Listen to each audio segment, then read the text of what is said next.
There is a code, an operating system for the human mind, forged not in laboratories, but on the battlefields, in prison cells, and in the halls of power of the ancient Roman Empire. It was the secret of a slave who, despite his body being in chains, possessed the freest mind of all. It was the guide of an emperor who ruled the known world, yet struggled every morning to rule himself. I'm talking about the Stoics. And they didn't hope for discipline, they built it. In this video, I'm going to reveal their method. These aren't abstract theories. This is a practical, timeless 5-step battle plan to install that very same operating system onto your mind. If you're tired of starting over, if you're ready to stop being a slave to your impulses and become the master of your will, then stay. What you are about to learn has stood the test of 2,000 years. The only question is, are you ready to apply it? Let's begin. The problem with willpower. Have you ever wondered why it's so hard to stick to a routine? You decide to hit the gym, meditate every morning, read more books, and for a few days everything is going smoothly. But then life happens. A long day at work, an argument, a simple dip in energy, and that new shiny routine vanishes like smoke. You're back at square one, frustrated, thinking that maybe you don't have enough willpower, that you lack discipline. If this struggle sounds familiar, you're in the right place. Make sure you subscribe to our channel so you don't miss out on these life-changing tools. But what if I told you the problem isn't your lack of discipline? What if the entire approach you've been using to build habits is fundamentally flawed? To find the answer, we're not traveling to a modern neuroscience lab or to the biography of a successful Silicon Valley CEO. We are going to travel much further back in time, to a place of painted porches under the blazing Athenian sun, over 2,300 years ago. There, a Phoenician merchant named Zeno of Citium, after losing his entire fortune in a shipwreck, began teaching a revolutionary philosophy of life. A philosophy that didn't promise wealth or pleasure, but something far more valuable, an impregnable inner fortress. This philosophy was Stoicism. From its humble beginnings in the Stoa Poikile, the painted porch that gave it its name, Stoicism flourished and spread throughout the Greco-Roman world. It became the mental operating system for men and women of every social class. It was practiced by a crippled slave like Epictetus, who taught that true freedom resided not in the body, but in the mind. It was advised by Seneca, the wealthiest man in Rome and tutor to the infamous Emperor Nero, who wrote about serenity while navigating the treacherous waters of power. And it was read in his military tent by the light of an oil lamp on the cold frontiers of the Danube, by the most powerful man in the world, Emperor Marcus Aurelius, as he waged wars to protect the empire's borders. What did these vastly different figures have in common? They all understood that the quality of a life is not determined by what happens to us, but by how we respond to what happens. And that response, that ability to act with wisdom and purpose, is not something you're born with. It is built. It is forged through our daily actions, that is, through our habits. As Epictetus said, every habit and faculty is strengthened by the corresponding actions. Walking by walking, running by running. Therefore, if you want to do something, make a habit of it. This idea is the heart of Stoic practice. The life you desire, the character you aspire to have, is not built with grand heroic gestures, but with small, consistent actions, brick by brick, day by day. Today we are going to unravel the instruction manual these philosophers left for us. I will offer you a 5-step plan, a timeless method for building the habits that will allow you to sculpt the best version of yourself. These 5 steps are not a magic formula. They require effort, but unlike other methods, they prepare you for the reality of life, a reality full of difficulties, setbacks, and our own fallible human nature. If you are ready to stop fighting a losing battle against your intentions, join me. Step 1. Define your purpose with virtue, the unbreakable why. Before we take a single step, we must build the foundation, and in habit formation, the foundation is your why. If this foundation is weak, the entire structure will collapse. Most of us build on sand. Our whys are usually external outcomes. I want to exercise to lose 10 pounds. I want to meditate to reduce stress. I want to learn a new language to get a better job. From a Stoic perspective, these goals are fundamentally fragile because they depend on factors that are, ultimately, outside of our complete control. The Stoics called these things indifference, not because they didn't matter at all, but because they were indifferent to our moral character and our ability to live a good life. Health, wealth, reputation, these are preferred indifference. It's natural to prefer them, but our ultimate well-being, our eudaimonia or a flourishing life, cannot depend on them. So what do we build on? We build on the only thing the Stoics believed is intrinsically good and completely within our control: virtue. For them, the ultimate goal in life was not happiness or pleasure, but living a life of moral excellence. Virtue is not an abstract concept. It is excellence in action. It is composed of 4 interconnected pillars that support everything else. Wisdom, Sophia. This isn't about being a genius, but about the skill of navigating life. It's the ability to distinguish between what is good, virtue, what is bad, vice, and what is indifferent, everything else. A habit anchored in wisdom would be daily reading. The why is not to read 20 books a year, but to dedicate time each day to nourishing my mind, to better understand the world and myself, so I can make wiser decisions in all aspects of my life. Justice, Dichotomy. For the Stoics, this went beyond laws. It's about kindness, fairness, and integrity in our dealings with others. It's born from the understanding that we are all citizens of the same cosmos. A habit anchored in justice could be practicing active listening. The why is not to be more popular, but to strive to understand others before seeking to be understood, so I can treat my colleagues, friends, and family with the dignity and respect they deserve. Courage, Andrea. This is not the absence of fear, but the ability to face fear, pain, or difficulty in the pursuit of what is right. It is the mental fortitude to endure adversity. A habit anchored in courage could be public speaking. The why is not to get a promotion, but to face my fear of being judged so I can share ideas I believe are valuable, strengthening my spirit with every word spoken, despite the trembling in my hands. Temperance, Sophrosyne. This is self-discipline, moderation, the mastery of our own desires. It is the ability to say no to destructive impulses. For example, the habit of a healthy diet. The why is not to get a beach body, but to practice mastery over my appetites, consciously choosing what nourishes my body over what merely satisfies a passing impulse. When your why is anchored in one of these virtues, the act itself becomes the reward. Every repetition, regardless of the outcome, is a moral victory. It is an affirmation of the person you are becoming. Your first task is this: take your habit and baptize it in the fire of virtue. Write down your new purpose. Meditate on it. This will be your oath, your North Star. Because while external results may fail, the character you forge is yours forever. Step 2. Focus exclusively on what you can control, the Stoic dichotomy. Once the purpose is forged, we enter the battlefield of action. This is where Epictetus gives us the most famous and practical tool of Stoicism, the one he considered the foundation of all progress, the dichotomy of control. In his Enchiridion, he begins by saying, "Some things are up to us, and some things are not up to us. Up to us are opinion, impulse, desire, aversion, and in a word, whatever is our own action. Not up to us are body, property, reputation, command, and in a word, whatever is not our own action." The untrained mind constantly mixes these two categories.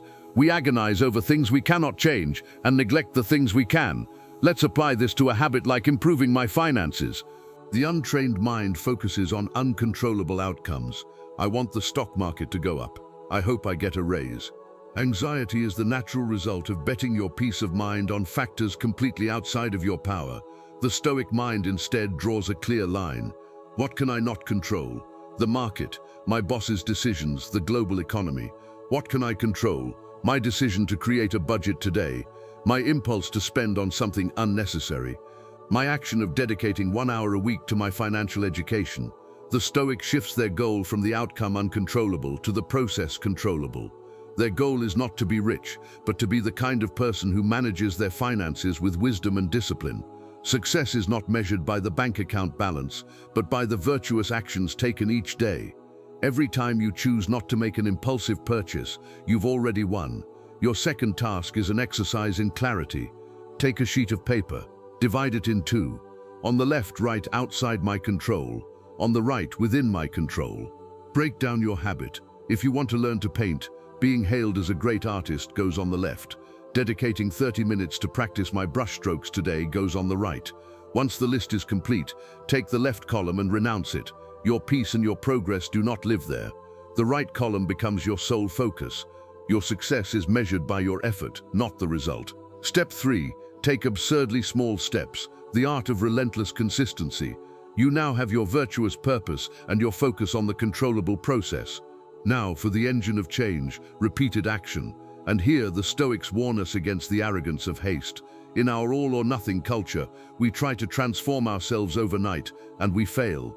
The secret is not intensity, but consistency.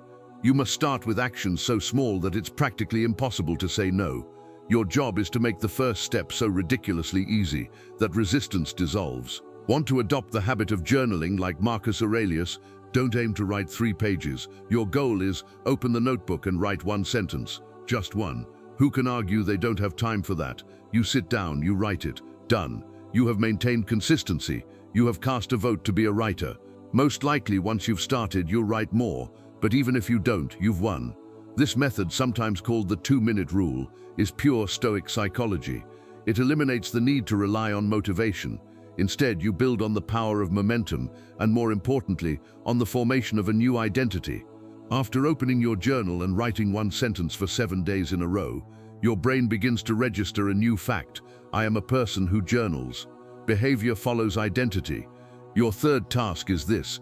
Take the controllable action you defined in the previous step and shrink it down to its simplest, shortest possible version. If your habit is learn to code, your mini-habit is write 1 line of code. If your habit is keep the house tidy, your mini-habit is put 1 single thing back in its place. Commit to this minimal action every single day. No excuses. Mark an X on a calendar. Your goal isn't speed, it's to build an unbroken chain. It may seem slow, but as the proverb says, the drop of water pierces the rock, not through its force, but through its persistence. You are being that drop of water. Patient, persistent, unstoppable. Step 4. Practice the nightly review. The Philosopher's Journal. You are now in motion, building your chain of consistency. But the path is not a straight line. How do we ensure we learn from our mistakes? The Stoics were staunch advocates of self-observation, and their favorite tool was structured reflection at the end of the day. Seneca vividly describes his nightly routine. When the light has been removed and my wife, already aware of my custom, has fallen silent, I examine my entire day and go back over my deeds and words. I hide nothing from myself. I pass nothing by. For why should I fear any of my errors when I can say, see that you don't do that again, but for now I forgive you. This is not an exercise in guilt. It is a compassionate and objective audit. At the end of each day, set aside 10 minutes of silence. No screens, just you and a notebook. Then ask yourself, where did I act in accordance with my virtues? I showed patience in traffic, fulfilling my goal of cultivating temperance. Acknowledge your successes. Where did I go astray? I criticized a colleague behind their back, failing the virtue of justice. Observe the fact without judgment. What triggered that deviation? The criticism stemmed from my own insecurity after the morning meeting. Be specific. What could I do differently next time? Next time I feel insecure after a meeting, I will pause for 2 minutes to breathe and remind myself of my own worth. This is where you design your future strategy. Your 4th task is to make this nightly review a non-negotiable habit. It is your strategy session with yourself. It's where you forgive yourself for the day's mistakes and prepare to be a little better tomorrow. It is the most important dialogue you will have all day. Step 5. Prepare for failure. The art of premeditation. We arrive at the final step, the one that completes the armor of your mind. This is the Stoic practice of premeditatio malorum, the premeditation of adversity. It isn't about being negative, it's about being a strategist.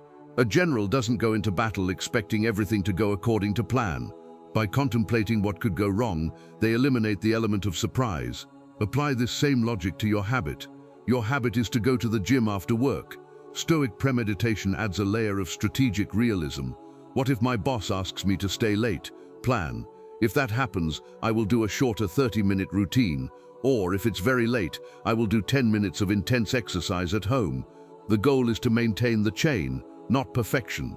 What if there's a monumental traffic jam? Plan. I'll use that time to listen to a fitness or philosophy podcast, transforming dead time into learning time. What if I get to the gym and feel completely exhausted?